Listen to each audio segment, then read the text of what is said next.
Ramai soal pengamat politik Rocky Gerung yang mengeluarkan kata-kata penghinaan kepada Presiden Jokowi beredar di Twitter.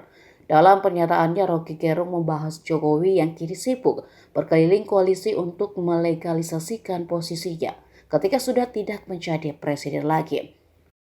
Rocky Gerung juga menyinggung soal kunjungan orang nomor satu itu ke Cina yang menawarkan ibu kota negara di Kalimantan. Video itu direkam dalam acara konsolidasi akbar Aliansi Aksi Sejuta Buruh di Bekasi yang direkam dalam YouTube SPSI. Rocky Gerung juga menyebut Jokowi hanya memikirkan nasibnya sendiri. Ia bahkan mengatakan bahwa Presiden Jokowi tak pernah memikirkan nasib masyarakat Indonesia dan juga buruh. Dugaan penghinaan itu nyatanya tidak diterima para relawan Jokowi. Mereka melaporkan Rocky Gerung ke Barreskrim Polri pada Senin malam, namun ditolak. Kuasa hukum relawan Jokowi Ferry Manulang menjelaskan laporan ditolak lantaran mesti ada klarifikasi Presiden Jokowi yang dirugikan dalam permasalahan ini. Begitu Jokowi kehilangan kekuasaannya, dia jadi rakyat biasa. Gak ada yang peduli nanti. Tetapi ambisi Jokowi adalah mempertahankan legasinya. Dia masih pergi ke Cina buat nawarin IKN.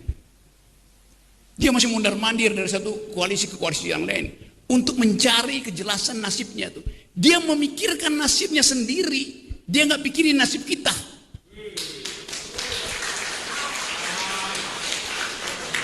Itu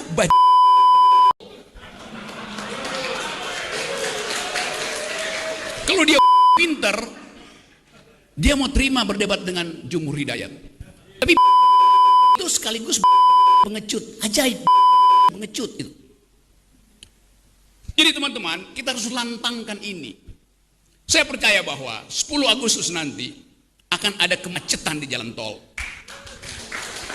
Bukan saya percaya, saya inginkan. Lebih baik macet di jalan tol daripada macet di jalan pikiran. Terima kasih sudah nonton. Jangan lupa like, subscribe, dan share ya.